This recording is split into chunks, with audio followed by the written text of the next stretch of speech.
ని ఎక్కడ ముందుగా టార్గెట్ చేస్తే కొంత ఎక్కువగా టెర్రర్ క్యాంప్స్ ని కొలాప్స్ చేయాల్సిన అవకాశం ఉంటుంది.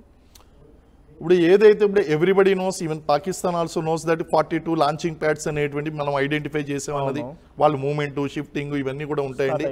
బట్ కంటిన్యూస్ మానిటరింగ్ కూడా మంది ఉంటుంది.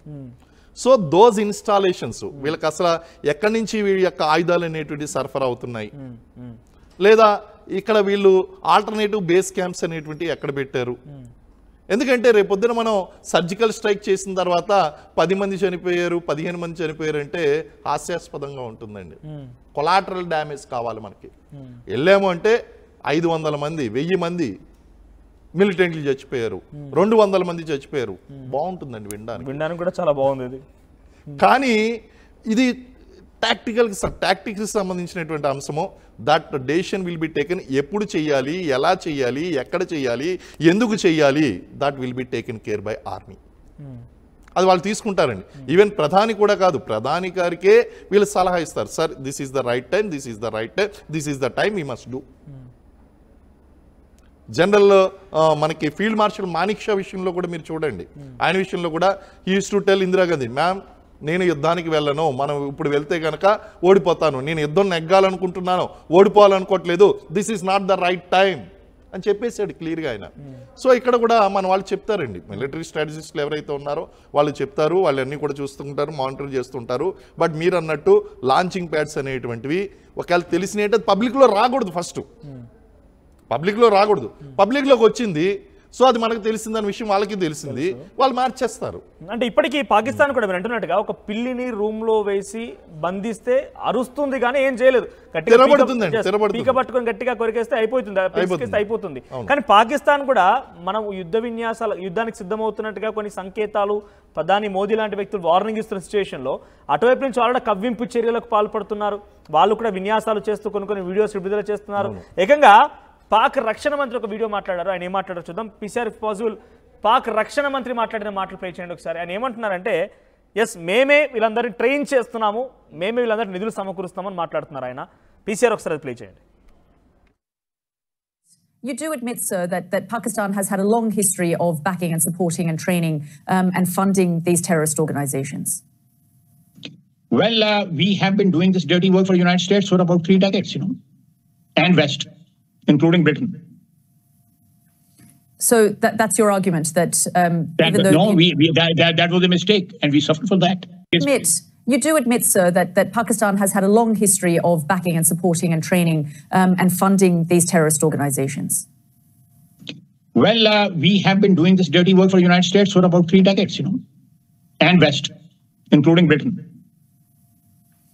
So that's your argument that that was a mistake, and we suffered for that.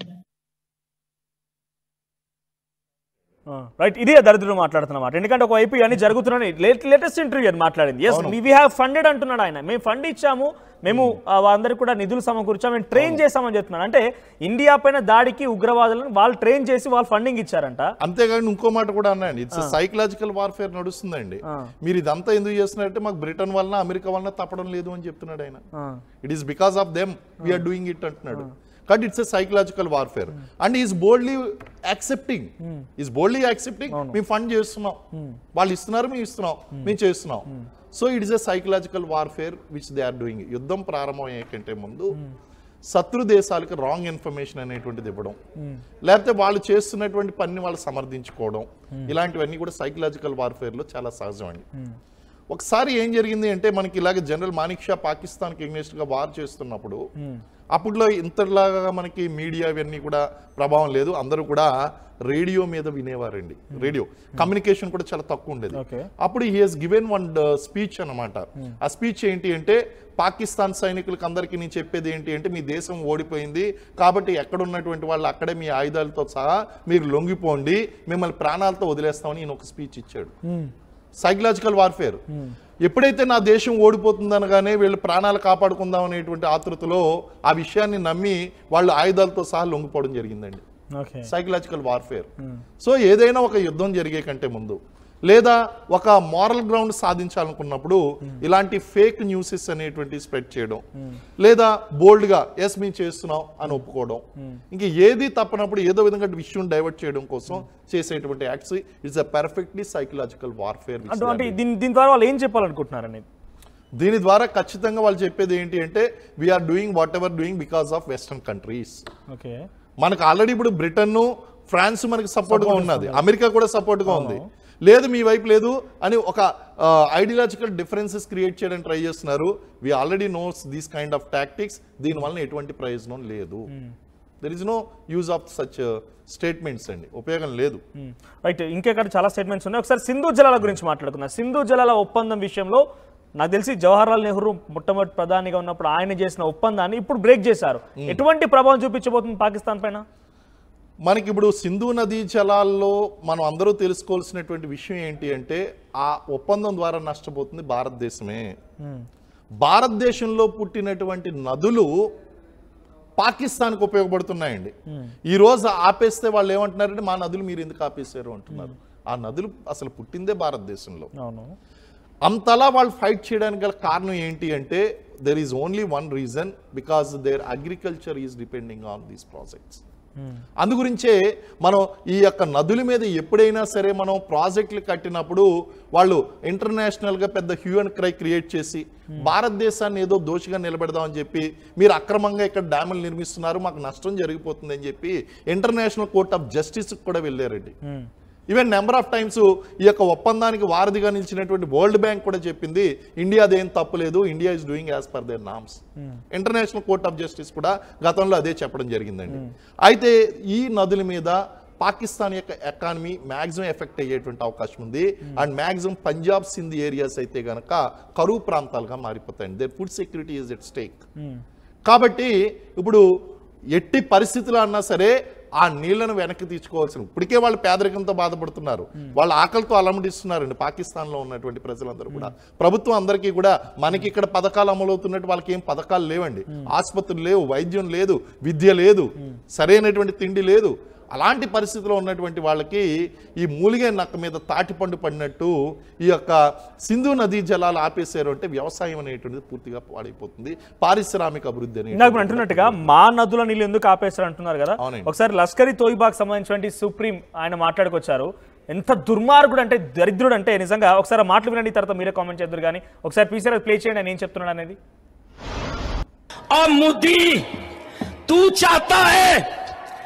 कि तू ढाका में खड़ा होकर ढाका यूनिवर्सिटी में ये कहे कि मशरकी पाकिस्तान को हमने तोड़ा, बांग्लादेश हमने बनाया, रत हमने बहाई, खून कहता, मोदी कहता खून मैंने दिया, और तू वहां ये बकवास करे और कहे कि हाफिज सईद चुप रहे और मैं चुप नहीं रहूंगा। तेरी जुबान इंशाअल्लाह हम खींच के रहेंगे।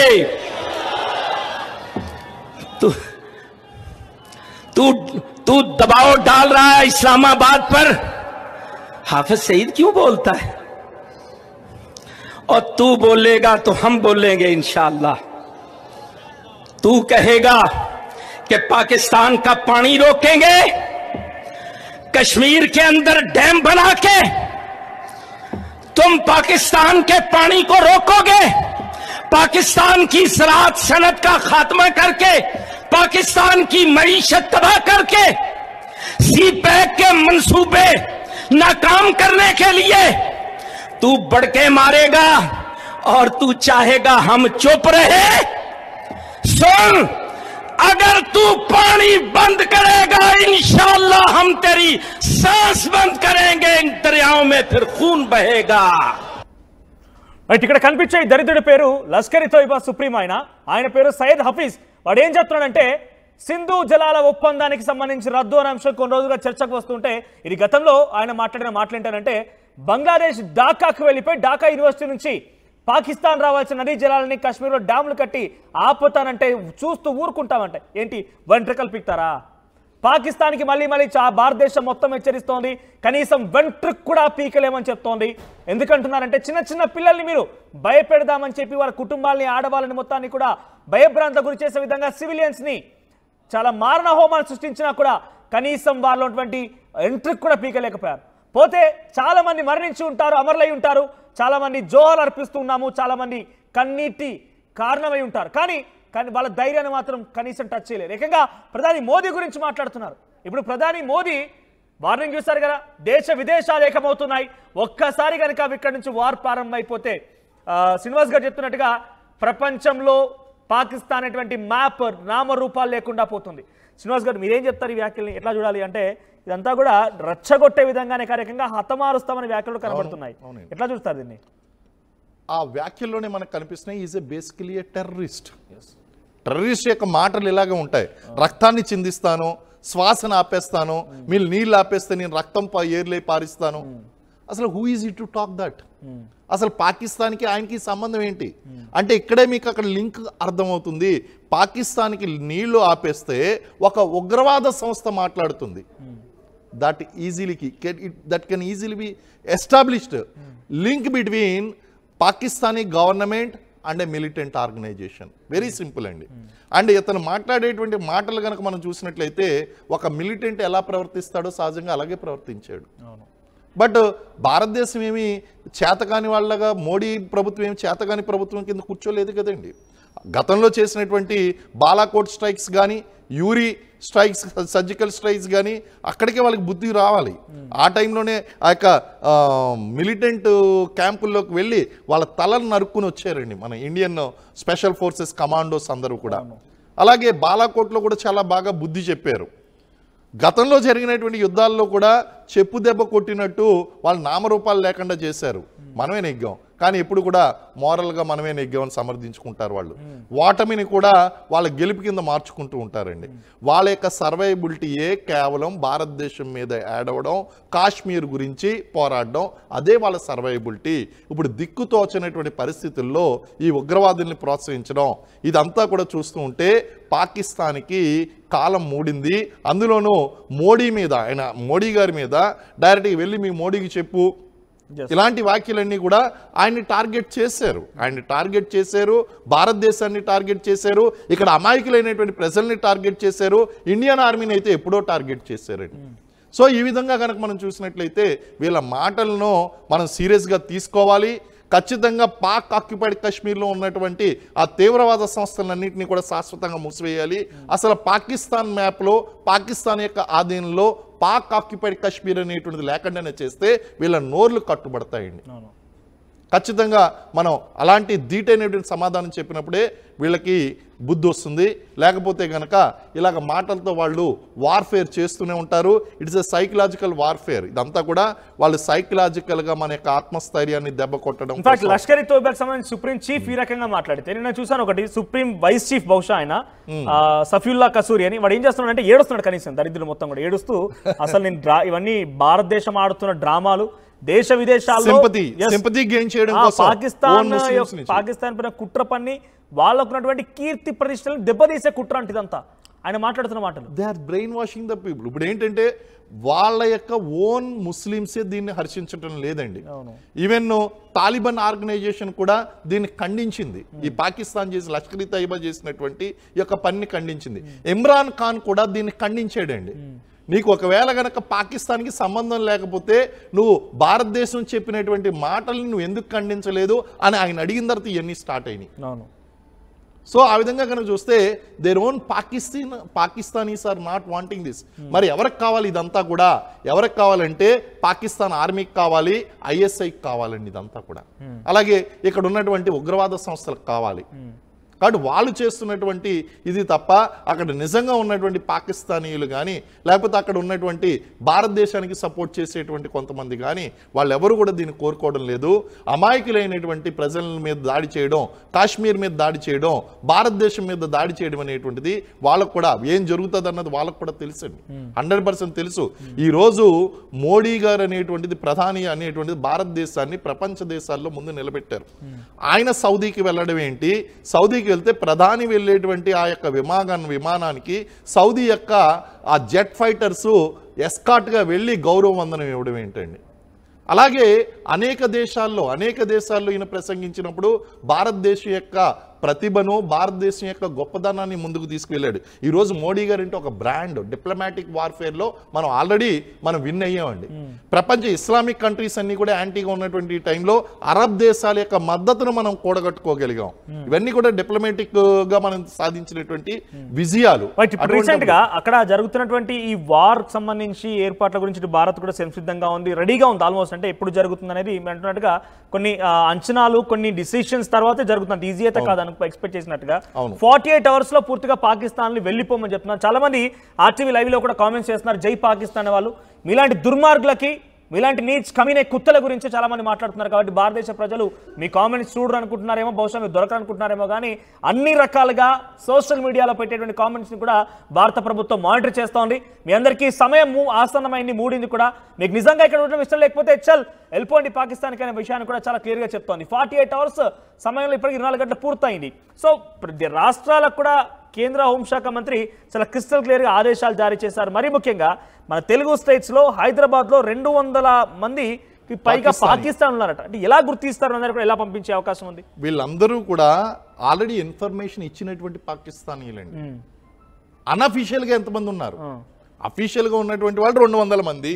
ఆ 200 మందిని మనం పంపించేస్తున్నాం. అది ఇన్ఫర్మేషన్ లోకల్ పోలీస్ స్టేషన్లో ఉన్నది.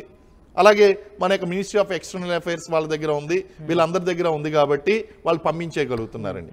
మరి ఏమాత్రం కూడా డిక్లేర్ చేయకుండా అక్రమంగా భారతదేశంలో నివసిస్తున్నటువంటి పాకిస్తానీలను మనం పట్టుకోలేము. వాళ్ళని పట్టుకోవడం కష్టమే, కానీ దానికోసం మళ్ళీ స్పెషల్ ఆపరేషన్ అనేటువంటి స్లీపర్ సెల్స్ మన దగ్గర లేవా అన్నారు కదా. స్లీపర్ సెల్స్ అఫ్ కోర్స్ ఉన్నాయి, వాటిని ఎట్లా మనం కిల్ చేయాలి? ఎందుకంటే ఇప్పుడు అక్కడ ఈ యొక్క దాడికి పాల్పడింది కూడా స్లీపర్ సెల్స్, కాంట్రాక్చువల్ టెర్రరిస్ట్లే. సో స్లీపర్ సెల్స్ ఎక్కడైనా ఉండొచ్చు, మనం ఎలా పసిగట్టాలి అందరూ? ఎందుకంటే ఇట్స్ పీక్ టైం, మీకు ఇంతకు మించి బహుశా ఒక ఇంకా ఇంతకంటే ఒక డేంజరస్ సిచ్యువేషన్ రాకపోవచ్చేమో బహుశా. సో ఎటువంటి విధంగా స్లీపర్ సెల్స్ ని ఫైండ్ అవుట్ చేయాలంటే ఏం చెప్తారు? It is not an immediate action అండి. మనం ఇమీడియట్గా చేయగలిగింది ఏం లేదు ఆ విషయంలో. ఎందుకంటే ఇటువంటి స్లీపర్ సెల్స్ను పట్టుకోవాలన్నా, లేకపోతే ఇటువంటి అవుట్ఫిట్స్ని క్యాచ్ చేయాలన్నా కంటిన్యూస్ ఇంటెలిజెన్స్ మానిటరింగ్ అనేటువంటి చాలా అవసరం. It is a continuous persistence అండి. ఒక్కసారిగా ఇప్పుడు మనకి ఈ వార్ కైండ్ సిచ్యువేషన్ వచ్చింది కాబట్టి ఈ టైంలో మనం చేసేయాలి అంటే మనం కొంత వరకు మనం తగ్గించగలుగుతాం ఈ సిచ్యువేషన్లో. ఒక special coordinate and search operations అనేటువంటి కండక్ట్ చేయడం ద్వారా ఇటువంటి. కానీ వాళ్ళు దొరుకుతారు అనేటువంటిది గ్యారంటీ లేదు. కాకపోతే ఇది స్లోగా జరగవలసినటువంటి, దీనికి టైం తీసుకుంటుందండి. ఇమీడియట్ గా అయితే మనకి జరగదు. స్లీపర్ 48 hours లో అయితే పూర్తిగా పాకిస్తానీని పంపించే అవకాశం ఉంది. అఫీషియల్ గా ఉన్నటువంటి పాకిస్తానీని పంపించేయచ్చు. ఓకే, అంటే వాళ్ళు ప్రాపర్గా ఇన్ఫర్మేషన్ ఇక్కడ ఇన్ఫార్మ్ చేసి వీఆర్ ఫ్రమ్ పాకిస్తాన్ అంటే కొంతమంది ఇక్కడ వివాహం చేసుకుని సెటిల్ అయ్యారు, కొంతమంది బంధువులను కలవడానికి వచ్చారు, ఇలా కొంతకాలానికి వచ్చారు. వాళ్ళు ఇన్ఫర్మేషన్ ఇవ్వాలి ఖచ్చితంగా. లోకల్ పోలీస్ స్టేషన్లో వాళ్ళు ఇన్ఫర్మేషన్ ఇవ్వాలి. ఆ విధంగా ఇచ్చినటువంటి వాళ్ళని మాత్రమే మనం ఇప్పుడు బయటికి పంపించగలుగుతున్నాం. అక్రమంగా నివసిస్తున్నటువంటి వాళ్ళని పంపించేటువంటి అవకాశం లేదు. దానికోసం ఇంకా సమయం పడుతుందండి. ఇంకా కొన్ని ఆపరేషన్స్ కండక్ట్ చేయవలసి ఉంటుంది, కొన్ని స్పెషల్ డ్రైవ్లు కండక్ట్ చేయవలసి ఉంటుందండి. రైట్, ఫైనల్ కంక్లూడ్ చేయండి. What if a war comes between India and Pakistan? అంటున్నట్టుగా అదొక పిల్లి మాత్రమే, చాలా ఏదో ఇప్పుడు అరుస్తుంది కదా, భయపెడుతుంది కదా, రూమ్ లేసినంత మాత్రం అంతా మరి భయపడాల్సిన పని లేదు. ఇండియా మీద చాలా జుజుబి అదంతా కూడా. So what if war comes, India దగ్గర నుంచి ఎటువంటి స్ట్రెంగ్త్ ఉంది, ఏ రకంగా ఉండబోతుంది అనుకోవాలి?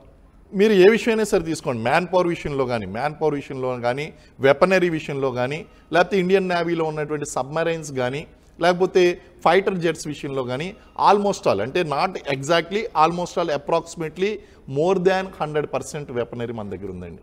సుమారు 14.5 లక్షల మంది యాక్టివ్ ఆర్మీ మన దగ్గర ఉంటే వాళ్ళ దగ్గర కేవలం 6.5 లక్షల మంది ఉన్నారండి. ఆ విధంగా ప్రతి విషయంలో కూడా సుప్రిమసీ అనేటువంటిది మన దగ్గర కనిపిస్తుంది.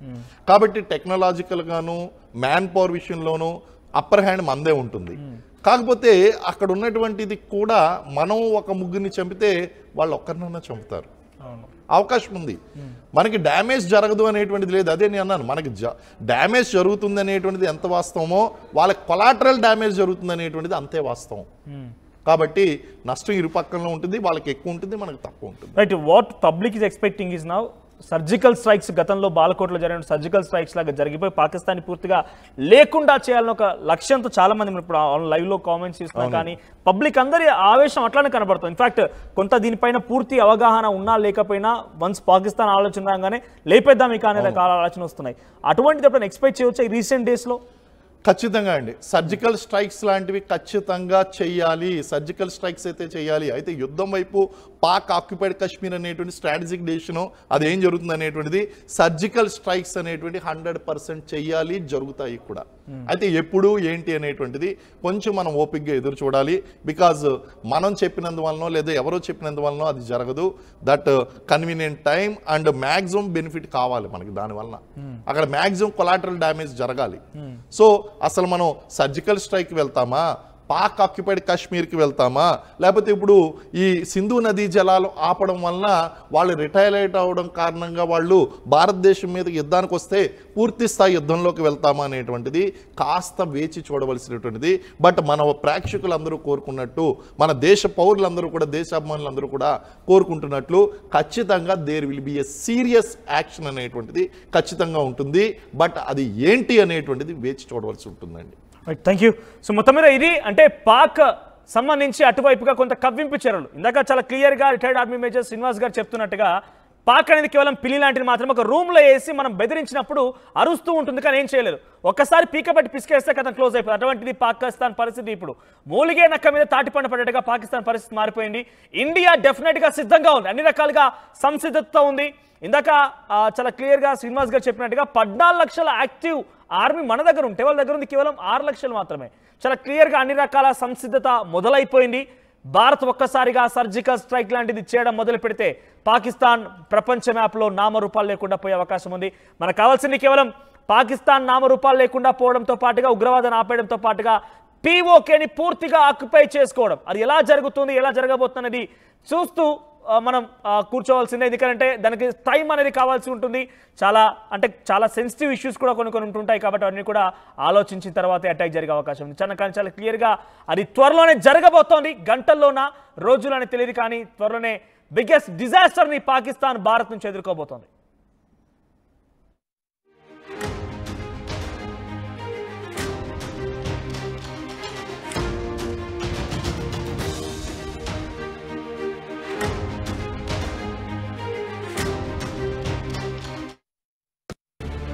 యూపీఎస్సీ సిఎస్సి 2024 ఫలితాల్లో 16కు పైగా ర్యాంకులు సాధించి ప్రభంజనం సృష్టించిన విష్ణు ఐఏఎస్ అకాడమీ విద్యార్థులు.